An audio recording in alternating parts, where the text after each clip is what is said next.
నేను నిన్న కాక మొన్న ఫ్యామిలీతో ఒక మ్యారేజ్కి వెళ్తున్నానండి. వెళ్తుంటే మార్గ మధ్యలో ఉండగా నాకు ఒక ఫోన్ వచ్చింది. అన్న ఇలా కొత్త కమిటీలు తెలుగుదేశం పార్టీ కొత్త కమిటీలు వేశారు. అందులో మీ పేరు ఎక్కడా లేదని చెప్పి ఒక లిస్ట్ పంపించారు. ఆ లిస్ట్ అంతా చూశాను. ఓకే, కొత్త కమిటీ అంటే ఎప్పుడు కూడా పాత కమిటీలు ఉంటాయి, పాత కమిటీలు మారుతాయి, కొత్త కమిటీలు వస్తాయి. అది ప్రతి రాజకీయ పార్టీలో సర్వసాధారణం. అయితే నాకు అది చూసిన తర్వాత కూడా కొత్త వాళ్ళు వచ్చినట్టున్నారు, ఓకే అనుకున్నాను నేను. కానీ ఆ తర్వాత నుంచి జరిగే చర్చలు, ఆ తర్వాత నుంచి జరిగే యూట్యూబ్ ఛానల్ డిస్కషన్లు, పోస్టులు, రాజేష్ మహాసేన్కి అన్యాయం జరిగిపోయిందని కొందరు, రాజేష్ మహాసేన్ని పీకి పక్కన పెట్టేశారని వైసీపీ మిత్రులు, ఇలా రకరకాల చర్చలు దీన్ని తీసుకొస్తున్నారండి. అదంతా ఆలోచించినప్పుడు ముందైతే లిస్ట్ చూసినప్పుడు నేనైతే ఏమీ షాక్ అవ్వలే. దాన్ని చూసి ఏంటి నా పేరు ఎక్కడా లేదని నేనేం అనుకోలేదు. ఎందుకంటే నాకు తెలుసు ఏం జరిగిందో, ఏం జరుగుతుందో, దానికి కారణం కూడా నేనే అనే విషయం నాకు తెలుసు కాబట్టి దేనికి నేనేమి అంత కంగారు పడలే. కానీ ఇప్పుడు ఈ రోజున ఇది చెప్పాల్సి రావడానికి గల కారణం ఏంటంటే, రాజేష్ని తెలుగుదేశం పార్టీ పక్కన పెట్టేసిందని కొందరు, లేకపోతే రాజేష్ని వాడుకుని వదిలేశారని మరికొందరు, రకరకాలుగా అంటే నాకు అనుకూలంగా మాట్లాడుతున్నట్టు ఉన్నాయి, కొన్ని నాకు వ్యతిరేకంగా మాట్లాడుతున్నట్టు ఉన్నాయి, కొన్ని నన్ను ఇరికించడానికి మాట్లాడుతున్నట్టు కూడా ఉన్నాయి. అందుకని నేను ఈ విషయం ఇప్పుడు సందర్భం వచ్చింది కాబట్టి చెప్తున్నానండి. నిజానికి చంద్రబాబు నాయుడు గారు, లోకేష్ గారు నాతో ఎలా ఉంటారో, వాళ్ళు నాకు ఏ విలువ ఇస్తారో నాకు తెలుసు, పర్సనల్గా నాకు తెలుసు. పార్టీ గెలిచిన తర్వాత దాదాపు 2 సంవత్సరాలు అవుతుంది. ఇప్పటికొచ్చి ఏ రోజు కూడా నేను చంద్రబాబు నాయుడు గారి దగ్గరికి, లోకేష్ గారి దగ్గరికి వెళ్ళి ఏమంటే నాకు 2 సంవత్సరాలు అయిపోతుంది, నాకు ఏదైనా పదవి ఇవ్వండి అని నేను అడిగింది లేదు. అలాగే నేను గతంలో జగన్మోహన్ రెడ్డి కోసం పనిచేసినప్పుడు కూడా నేను పనిచేసే ముందు కానీ, జాయిన్ అయ్యే ముందు కానీ, లేకపోతే జగన్మోహన్ రెడ్డి గారు గెలిచిన తర్వాత కానీ ఏమంటే నాకు పలానా పదవి ఇవ్వండి, నాకు ఈ గుర్తింపు ఇవ్వండి అని అడిగింది ఎప్పుడూ లేదు. ఇంకా చెప్పాలంటే ఎలక్షన్కి ముందు ఎమ్మెల్యే టికెట్ అప్పుడు జరిగిన ఇబ్బందికి నాకు నేనుగా స్వచ్ఛందంగానే వదులుకున్నాను. అది కూడా మీ అందరికీ తెలుసు. అంటే దీన్ని బట్టి మీరు ఏం అర్థం చేసుకోవాలంటే, పదవి కోసం ప్రాకులాడే మెంటాలిటీ నాది కాదు, ఫస్ట్ పాయింట్. రెండోది, ఈ రోజున తెలుగుదేశం పార్టీయో లేకపోతే జనసేన పార్టీయో రాజేష్ మీద ఏమైనా నిర్ణయాలు తీసుకున్నాయంటే ఖచ్చితంగా నేను ఒప్పుకోవాల్సిన పొరపాటు ఒకటి ఉందండి. ఇప్పుడు సందర్భం వచ్చింది కాబట్టి ఒప్పుకుంటున్నాను. నేను తెలుగుదేశం కార్యకర్తని, తెలుగుదేశం పార్టీలో ఒక అధికార ప్రతినిధిగా ఉన్న వ్యక్తిని. అలాంటి సందర్భంలో ఎలక్షన్కి ముందు కూటమిలో ఉన్న జనసేన పార్టీని, లేదు జనసేన పార్టీకి ఓటేయొద్దు, జనసేన పార్టీని ఓడించండి అని పిలిపించాను నేను. ఆ పిలుపు ఇవ్వడానికి కొంతమంది మాటల కారణం అయి ఉంటుంది, కొద్దిమంది నాకు ఇచ్చిన ఫీడ్బ్యాక్ అయి ఉండొచ్చు. ఇలాంటి ప్రమాదాలు జరగబోతున్నాయి, నువ్వు ఇలా చెయ్యి, ఇలా చేయకపోతే ఇది జరుగుతుంది అని వాళ్ళ మాటలు నా మీద గట్టిగా ప్రభావితం చూపించుండొచ్చు. ఏదేమైనా నేను చేసింది అయితే పొరపాటే కదా, హార్ట్ఫుల్గా చెప్తున్నానండి. అప్పుడు ఎప్పుడో చెప్పాలి, ఇప్పుడు సందర్భం వచ్చింది కాబట్టి ఇప్పుడు చెప్తున్నాను. పవన్ కళ్యాణ్ గారికి, జన సైనికులకి హృదయపూర్వకంగా క్షమాపణలు తెలియజేస్తున్నాను. ఎందుకు క్షమాపణలు చెప్తున్నానంటే, నేను ఒక సాధారణమైన వ్యక్తిని, ఒక సాధారణమైన కుటుంబం నుంచి, ఒక మారుమూల గ్రామం నుంచి వచ్చిన వ్యక్తిని. నాలాంటి వాడు పొరపాటు చేయడం సర్వసాధారణం. ఎందుకంటే నాకు సలహాలు ఇచ్చే పెద్ద పెద్ద మేధావులు నాతో పాటు ఉండరు. నేను ఎంతవరకు ఆలోచించగలను, ఎంతవరకు చూడగలను, నాకు చూసినప్పుడు అది ప్రమాదం అనిపించినప్పుడు నా దగ్గర నుంచి వచ్చిన ఆటోమేటిక్ రియాక్షన్ అంతే. అది మీకు ఒక ఉదాహరణ కూడా చెప్తానండి. చిరంజీవి గారు అంటే ఆయన మహామేధావి, గ్రౌండ్ నుంచి వచ్చిన అతి గొప్ప స్థాయికి సుప్రీం హీరోగా ఎదిగిన గొప్ప వ్యక్తి. ఆయన ప్రజారాజ్యం పార్టీ పెట్టినప్పుడు చాలా పెద్ద పెద్ద మేధావులు ఆయన చుట్టూరా ఉన్నారు. ఆ రోజున ప్రజారాజ్యం పార్టీ ఆ సమయంలో కాంగ్రెస్ పార్టీని తరిమికొడదాం, పంచలోడకూడదాం అని స్టేట్మెంట్లు ఇచ్చిన అదే పార్టీ కొన్ని రోజులకి కాంగ్రెస్ పార్టీతో కలాల్సి వచ్చింది. అలాంటి మేధావైన చిరంజీవి గారినే తప్పుదో పట్టించే వాళ్ళు ఉన్నారు. కొన్ని రోజులకు విలీనం చేయించారు ఆ పార్టీని. నేనంతే సార్. జగన్మోహన్ రెడ్డి గారు కూడా ఆయన 151 సీట్లతో ఉన్నప్పుడు, ఆ పార్టీలోనే నేను ఉన్నప్పుడు, ఏమంటే పార్టీ క్రైస్తవులకి, దళితులకి, ముస్లింలకి వ్యతిరేకంగా పోతుంది, అది మన ఓట్ బ్యాంకు, వాళ్ళని పాడు చేసుకోవద్దు, వాళ్ళని ఎట్టి పరిస్థితుల్లోనూ అన్యాయం చేయొద్దని పదే పదే చెప్తూనే ఉన్నాను. కానీ ఆయన విన్నది లేదు. ఆయన పెడచెవిన పెట్టాడు. అంటే ఆయన ఆ పొరపాటు చేశాడు. ఆ పొరపాటుకి కారణం ఏమైంది? 151 నుంచి ఆయన 11 కూర్చున్నాడు. అంటే మరి జగన్మోహన్ రెడ్డి గారు, ఆయన వాళ్ళ నాన్నగారు వారసత్వం నుంచి వచ్చిన రాజకీయ అనుభవం, అలాగే ఆయన చుట్టూరా ఉన్న థింక్ ట్యాంక్, ఎవరైతే మేధావులు, ఐఏఎస్ ఆఫీసర్లు ఇంతమంది ఉన్నా కానీ జగన్మోహన్ రెడ్డి గారు కూడా ఆ పొరపాటు చేశారు కదా. అలాగే ఇంత పెద్ద పెద్ద మేధావులే చెప్పిన మాట విని అది కరెక్ట్ అనుకుని వాళ్ళు తీసుకున్న నిర్ణయం అంత గవర్నమెంట్ డిజాస్టర్స్ అయినప్పుడు ఒక సాధారణమైన వ్యక్తిని ఎవరో కొద్దిమంది వచ్చి లేదు పవన్ కళ్యాణ్ గారు ఇగో ఇలా ఇచ్చిన ఈ స్టేట్మెంటు ఇది ఖచ్చితంగా మీ కమ్యూనిటీని నాశనం చేయడానికే, లేదు పవన్ కళ్యాణ్ గారు ఇలా చేశారు అలా చేశారని మా మీద మాట్లాడినప్పుడు మాతో చెప్పినప్పుడు వాళ్ళ మాటలు నమ్మి ఏదైనా ప్రమాదం ముంచుకొస్తుందేమో, పవన్ కళ్యాణ్ గారు రూపంలో మా కమ్యూనిటీలకు ఏదైనా ఒక ప్రమాదం ముంచుకొస్తుందేమో అని నేను ఆందోళన పడ్డ మాట వాస్తవం. కానీ ఎలక్షన్ అయిన తర్వాత పవన్ కళ్యాణ్ గారి మాట తీరులో కానీ ఆయన ప్రవర్తించిన తీరులో అంటే చాలా విషయాలు చాలా జరిగాయండి. చాలా సంఘటనలు జరిగినప్పుడు కూడా ఇందులో ఒక క్రిస్టియన్సో ముస్లిమ్సో వాళ్ళ తప్పే ఉంది, పలానా వాళ్ళు తప్పే కానీ అని ఎక్కడికక్కడే అయినా సర్ది చెప్పుకుంటూ వస్తున్నప్పుడు నేను చాలాసార్లు పశ్చాత్తాపడ్డాను. అరే మనం అపార్థం చేసుకున్నాం ఆయన్ని, కొంతమంది మాటలు నమ్మేశాం. ఆ మాటలు నమ్మటం వల్ల నిజంగా ఈయన వన్ సైడ్ అటాక్ వచ్చేస్తున్నాడేమో అనుకున్నాం. కానీ ఈయన ఎంత గొప్పగా మాట్లాడుతున్నాడు కదా, మనం ఎందుకు తప్పు చేసాం, ఎందుకు పొరపాటు పడ్డాం మనం అని నేను చాలాసార్లు పశ్చాత్తాపడ్డాను. కానీ ఒక్కొక్కసారి మనం తీసుకునే నిర్ణయం అది ఒక జీవితకాలం ఆలస్యం చేసేస్తుందండి అన్నిటికీ. నేను దానికి ప్రిపేర్ అయ్యాను, నేను శిరసా వహించాను. ఇప్పుడు కూడా పార్టీ నిర్ణయం ఏదైనా కానీ శిరసా వహించడానికి రెడీగా ఉన్నాను. అయితే చాలామంది అంటున్నట్టు రాజేష్ ఇప్పుడు అంటే ఇలా ఏదో జరిగిపోయింది, ఇప్పుడు రాజేష్ అర్జెంటుగా వచ్చి ఇప్పుడు ఆ తిరుగుబాటు జెండా ఎగరేస్తున్నాడు అనుకుంటారు. ఎప్పటికీ అది జరగదండి.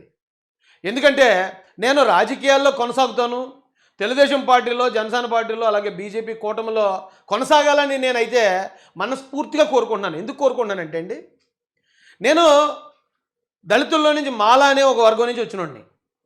ఈ మాల అనే కులాన్ని చాలా కాలం నుంచి అంటే స్వతంత్రం వచ్చిన దగ్గర నుంచి కాంగ్రెస్ పార్టీకి అంటే మాలలంటే కాంగ్రెస్ పార్టీకే ఓటేయాలి, కాంగ్రెస్ పార్టీ తర్వాత మాలలంటే వైసీపీకే ఓటేయాలి.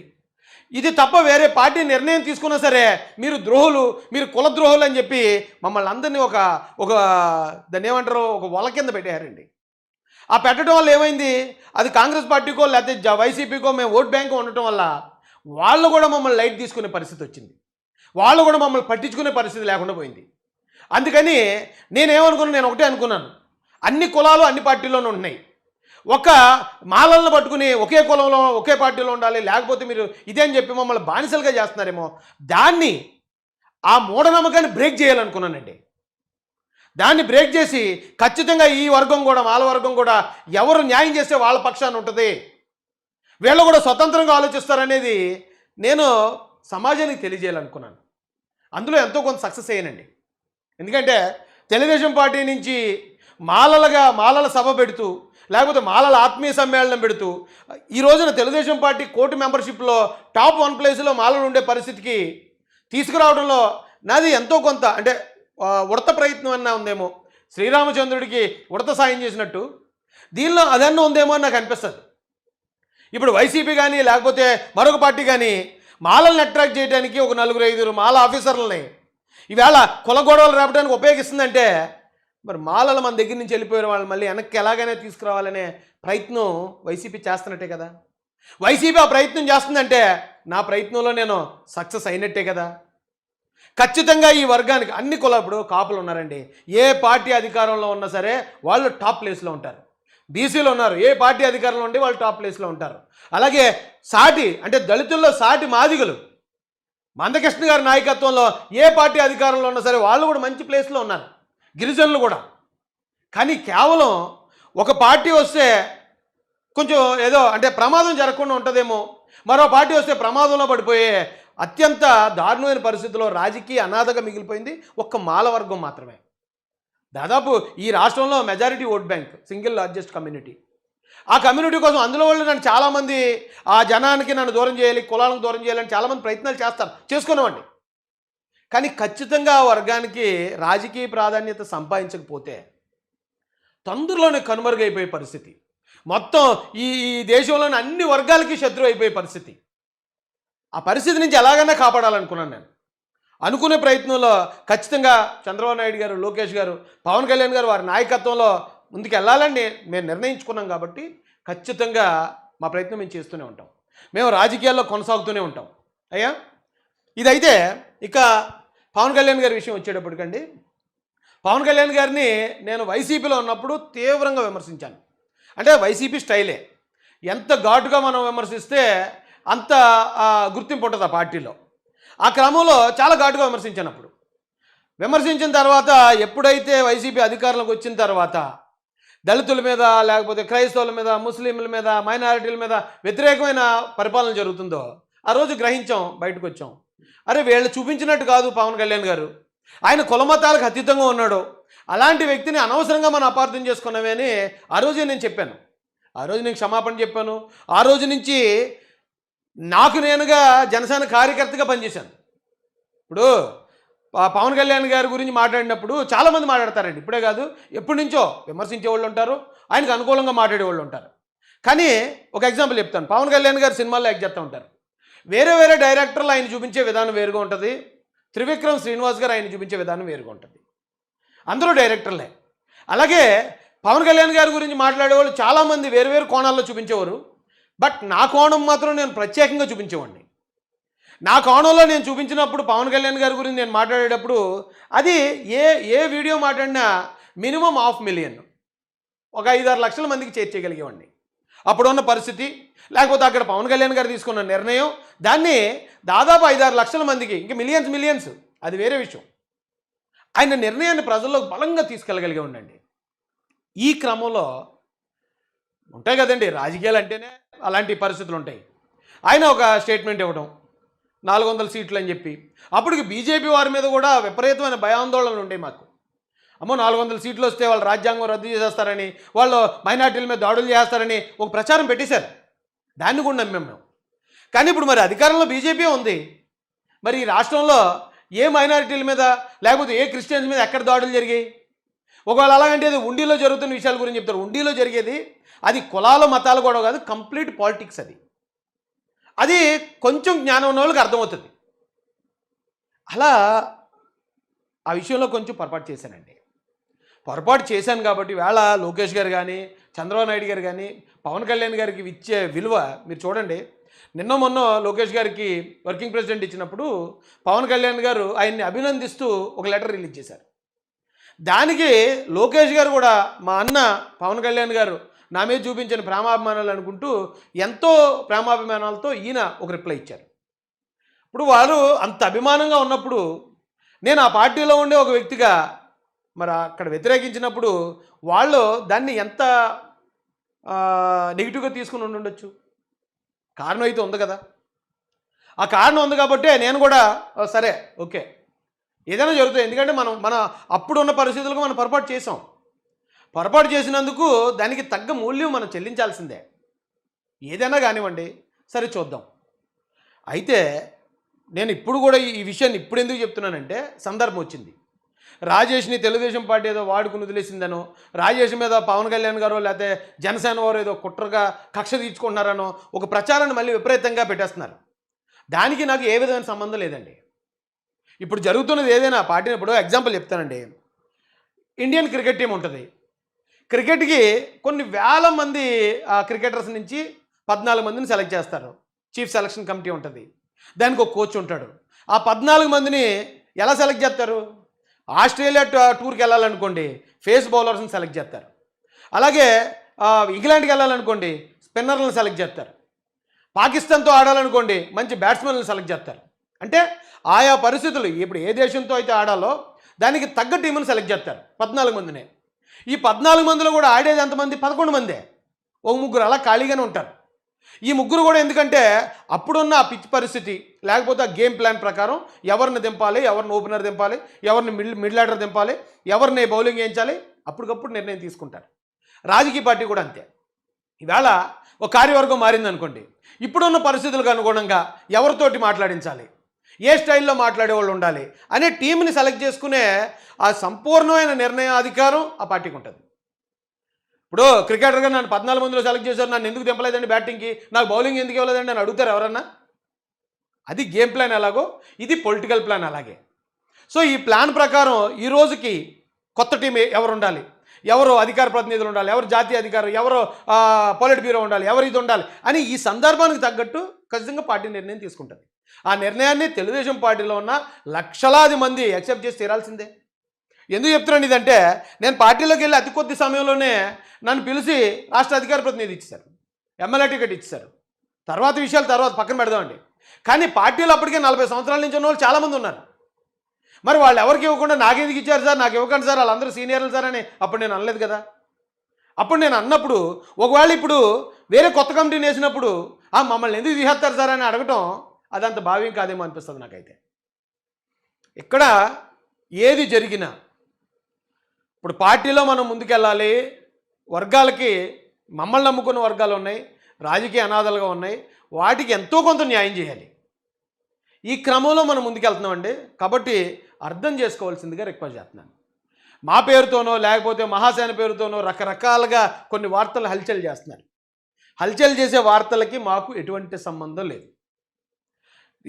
ఈ 2 సంవత్సరాల్లో పార్టీ ఎన్నో నిర్ణయాలు తీసుకుంది, ఎన్నో అపాయింట్మెంట్లు చేసింది. దానిలో భాగంగానే ఇప్పుడు కమిటీ అపాయింట్మెంట్ కూడా. అన్ని విషయాల్లో మేము అలాగ ఉన్నాం. ఈ విషయంలో కూడా మేము అంతే న్యూట్రల్గా ఉన్నాం. చంద్రబాబు నాయుడు గారి మీద, లోకేష్ గారి మీద, పవన్ కళ్యాణ్ గారి మీద మాకు నమ్మకం ఉంది. ఆ నమ్మకం ప్రకారం ముందుకెళ్తాం. ఇక ఒకసారి మీకు ఒక చిన్న ఎగ్జాంపుల్ కూడా చూపిస్తాను. నేను ఇందాక అన్నాను కదండి పవన్ కళ్యాణ్ గారి కోసం. ఇది ఎలక్షన్ తర్వాత మాట్లాడిన వీడియో. 22,000 మంది లైక్ చేస్తే 6,37,000 మంది చూశారు. పవన్ కళ్యాణ్ గారికి అంటే ఆయన్ని వ్యతిరేకించిన తర్వాత మాట్లాడిన వీడియో ఇది.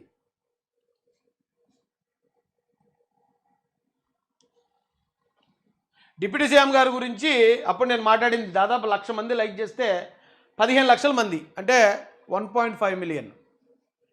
ఆయన గురించి ఏ క్వాలిటీ చెప్పాలన్నా నా స్టైల్లో నేను చెప్తే ప్రజల్లోకి చాలా బలంగా వెళ్తుందండి. ఇది 68,000 మంది ఇష్టపడితే 1 మిలియన్ మంది చూశారు.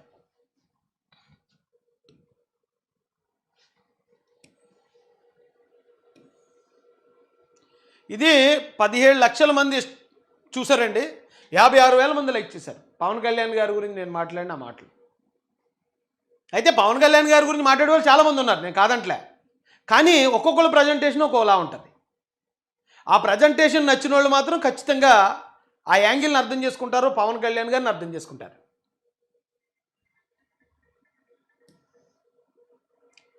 ఇది 7 లక్షల మంది చూశారండి. 27,000 మంది ఇష్టపడ్డారు. 28,000 మంది ఇష్టపడ్డారు. 5,07,000 మంది చూశారు. ఇది 500,000 చూశారు. 22,000 మంది. ఇవన్నీ పవన్ కళ్యాణ్ గారి కోసం నేను మాట్లాడినయే. 4,50,000 మంది చూశారు. 22,000 మంది. ఇది పవన్ కళ్యాణ్ గారి కోసమే. ఇది 4 లక్షల చిల్లర 13,000. ఇలా పవన్ కళ్యాణ్ గారి కోసం నేను ఎంతో కష్టపడ్డది ఉంది. కానీ పవన్ కళ్యాణ్ గారి విషయంలో, జనసేన విషయంలో నేను పొరపాటు చేసింది ఉంది. ఆ పొరపాటు చేశాను కనుకే కాన్సిక్వెన్స్. అందరికీ చెప్పాను. నేను Rajesh Mahasena. Welcome to Mahasena media. ఈ లైవ్లోకి వచ్చిన మనశ్శాంతిగా, ప్రశాంతంగా దాన్ని ఫేస్ చేయడానికి కూడా సిద్ధంగా ఉన్నాను. ఇంకా ఏదో మాట్లాడాలనుకున్నానండి, కొన్ని మర్చిపోయాను. ఎందుకంటే ఈ టాపిక్ ఎలా తీసుకెళ్ళినా దాన్ని చలవల పలవలేసి దానికి వేరే ఫ్లేవర్స్ అద్ది దాంట్లో సాల్ట్ పెప్పర్ వేసి దీన్ని విమర్శించడానికి చాలామంది ఉన్నారు. ఈ రోజున ఎస్సీలో ఉన్న మాల సామాజిక వర్గం ఎందుకు ఒక పార్టీకే ఉండాలి, వైసీపీగా ఉండాలి తప్ప నువ్వు వేరే పార్టీ వైపు ఎలా నడిపిస్తావు వెళ్ళని చెప్పి ఇప్పటికీ నా మీద దాడి చేసేవాళ్ళు ఉన్నారు, నన్ను చులకనగా చూపించేవాళ్ళు ఉన్నారు, నన్ను కులంలో ద్రోహి అనేవాళ్ళు ఉన్నారు, అంబేద్కర్కి ద్రోహిని అనేలాగా ఉన్నారు. ఏమండి నేను ఒకటే చెప్తాను సార్, ప్రవీణ్ పగడాల గారి విషయంలో రాజేష్ మహాసేన క్రిస్టియన్స్కి వ్యతిరేకంగా మాట్లాడారని ప్రచారం చేశారు. అయితే నా వర్గంలో చాలామంది అమాయకులు ఉన్నారు, ఏది చెప్తే అది నమ్మేవాళ్ళు చాలామంది ఉన్నారు. కానీ అక్కడ నేను చేసింది క్రిస్టియన్కి వ్యతిరేకమైన ప్రచారం కాదు. ఎవరైతే ప్రవీణ్ పగడాల గారి చావును అడ్డుపెట్టుకుని మత విద్వేషాలు రేపాలని ప్రయత్నించారో ఆ మత విద్వేషాల నుంచి, ఆ కేసుల నుంచి ఆ జాతిని నేను కాపాడుకున్నాను. వెళ్ళొద్దు, అది యాక్సిడెంట్. వాళ్ళు రెచ్చగొట్టరని మీరు రెచ్చిపోకండి, మీరు ఆగండి అంటే నా మాటకు విలువించి చాలామంది ఆగిపోయారు. ఆగని కొద్దిమంది ఎవరైతే ఉన్నారో వాళ్ళు కేసులు ఇరుక్కున్నారు. ఆకివీడు ఘటనలో కూడా అది రామాలయం విషయం, మనకు సంబంధం లేదు, మీరెవరూ దాని జోలికి వెళ్ళొద్దన్నాను. వెళ్ళొద్దంటే అయినా కూడా కొద్దిమంది రెచ్చగొట్టడం వల్ల అక్కడ దాడి జరగటం 56 మంది జైలుకి వెళ్ళిపోయారు. కానీ ఆ తర్వాత దాన్ని తీవ్రమైన మత ఘర్షణలకు దారిదిద్దామని ప్రయత్నించారు. వాస్తవాలు నేను చెప్పిన తర్వాత అక్కడ ఉన్న వాళ్ళందరూ కూడా రియలైజ్ అయ్యి కరెక్టే అండి, ఎవరో రెచ్చగొడితే మా వాళ్ళు రెచ్చిపోయారు తప్ప రామాలయంతో మాకు ఏ సంబంధం లేదని స్థానిక దళితులే రియలైజ్ అయ్యేటప్పటికీ మత విద్వేషాలు జరగకుండా ఉన్నాయి. అక్కడ కూడా నేను కాపాడుకున్నాను. నా ప్రయత్నం, నేను ఒక పార్టీ అధికార ప్రతినిధిగాను గతంలో, ఇప్పుడు ఒక పార్టీ కార్యకర్తగా పార్టీ మీద వేసే విషప్రచారాన్ని అడ్డుకుంటాను. అట్ ద సేమ్ టైం నా కులాన్నో మతాన్నో దాన్ని ఏదో ఘర్షణలకు ఉపయోగించేసి మత ఘర్షణలు రేపేలాగా వీళ్ళని కొట్టించేయడమో లేకపోతే వీళ్ళతో వేరే వాళ్ళని కొట్టించి వీళ్ళు జైలుకి పంపించేయడమో ఇలాంటి ప్రయత్నాలు ఏమైనా జరిగినా కూడా ఖచ్చితంగా అడ్డుపడతాను. నాకు బాధ్యత ఉంది. గొడవ జరిగిందని కానీ ఇతర కులం మీద ఎవరితోనో గొడవ తీసుకోవడానికి కానీ మరి ఇతర కులం వాళ్ళ మీదకి వెళ్ళిపోదాం గొడవ కానీ రెచ్చగొట్టే ఆ టైప్ లీడర్షిప్ కాదు, ఆ టైప్ దళిత నాయకుడిని కాదు నేను ఆ దళిత కుటుంబానికి చెందినోడిగా గొడవ జరిగితే తప్పు ఒప్పులు ఎవరి మన తప్పు అయితే నోరు మూసుకుని ఊరుకోండి, లేదు వాళ్ళ తప్పు అయితే ఖచ్చితంగా తప్పుని ఎండగట్టాలి తప్ప కుల ఘర్షణల వైపు తీసుకెళ్లొద్దు. ఇది కులాలకు సంబంధం ఉండదు. అక్కడ ఇద్దరు ముగ్గురు చేసిన దానికి రెండు కులాల మధ్యలో ఘర్షణగా క్రియేట్ చేస్తున్నారు. అన్ని కులాలకి మన కులాన్ని శత్రువుగా క్రియేట్ చేసేస్తున్నారు అని నేను మోటివేట్ చేస్తాను. నేను చెప్తాను, వింటారా వినరా, ఎంతమంది వింటే అంతమందికే నేను చెప్పుకుంటూ వెళ్తాను. ఇప్పుడు కూడా కాపులకి ఎస్సీలకి గొడవ ఏదో మొన్న ఏదో జరిగిందని కాపులు ఎస్సీలు అని నాకు ఒక ఆయన ఫోన్ చేశాడు. అనే నువ్వు ఎలా అంటున్నావు, మొన్న కాలేజీలో ఎక్కడో కానీ మనోళ్ళు ముందు రోజు అంబేద్కర్ జయంతి చేస్తే తర్వాత రోజు వాళ్ళు రంగా విగ్రహం పట్టుకొచ్చి ఆ రంగా గారి ఇది రంగా గారి అది అని చెప్పేసి చాలా దారుణంగా మాట్లాడుతున్నాడని నాకు ఫోన్ చేసిన ఆయన రంగా గారిని కూడా ఏకవచనంతో మాట్లాడాడు. నేను ఒకటో చెప్పాను, నేను రంగా గారి అభిమాని. ఫస్ట్ నువ్వు ఆయన గౌరవించు. రెండోది ఆయన విగ్రహం పెట్టుకుని ఎవరు తప్పు చేశారన్నావు కదా, వాళ్ళ పేర్లు ఏంటి, ఎంతమంది అన్నాను, 10 మంది అన్నాడు. వాళ్ళ పేర్లు ఏంటి తమ్ముడు అన్నాను. వాళ్ళ పేర్లు తెలియదనే కాపులని అన్నాడు. అరే ఇప్పుడు నేను ఏదైనా నేరం చేశాను అనుకోండి, పోలీసులు నన్నే అరెస్ట్ చేస్తారు. నన్ను కన్నందుకు నా తల్లిదండ్రులను అరెస్ట్ చేయరు, లేకపోతే నన్ను పెళ్లి చేసుకుని నా భార్యను అరెస్ట్ చేయరు, నా పిల్లల్ని అరెస్ట్ చేయరు. ఎందుకు? నేను నేరం చేస్తే నేనే శిక్షార్హుణ్ణి. అలాంటిది ఎవరో 10 మంది కుర్రోళ్ళు తప్పు చేస్తే మీరు ఏకంగా మొత్తం కాపులందరినీ ఎలాగంటారని అడిగాను. అది తప్పు కదా. ఈ తప్పు చేసి నీ 10 మంది పేర్లు నువ్వు ఎందుకు తెలుసుకోలేదు? నువ్వు మొత్తం కాపుల్ని ఇది చేయాలి, దీంట్లో ఇది లాగాలనే ప్రయత్నంలో తప్పు చేసిన వాళ్ళు తప్పించుకుంటున్నారు కదా. ఆ 10 మంది పేర్లు చెప్పి కేసు పెడితే ఆ 10 మందిని అరెస్ట్ చేస్తారు. ఆ 10 మంది ఒకవేళ నిజంగా తప్పు అయితే ఆ కాపు కులంలో ఉన్న వాళ్ళు ఎంతోమంది వాళ్ళని వ్యతిరేకిస్తారు. తప్పు కదరా అలా చేయటం అని. 10 మంది చేస్తే నువ్వు మనం మొత్తం కులాన్ని, నేను ఎప్పటి నుంచో చెప్పుకొస్తున్నాను, ఇది కులాల మధ్యలో ఘర్షణగా క్రియేట్ చేయడానికి కొన్ని రాజకీయ శక్తులు చేస్తున్న ప్రయత్నం. ఇది ఇద్దరు వ్యక్తుల మధ్య గొడవ జరిగిందా, అది ఇద్దరు వ్యక్తుల గొడవ. 2 పేటల మధ్యలో గొడవ జరిగిందా, అది 2 పేటల మధ్య గొడవ. 2 గ్రామాల మధ్యలో గొడవ జరిగిందా, 2 గ్రామాల మధ్య గొడవ తప్ప అది కులాలకి వేరే ప్రాంతాల్లో, వేరే గ్రామాల్లో, వేరే సిటీల్లో ఉన్న ఇతర కులాలకి సంబంధం ఉండదు.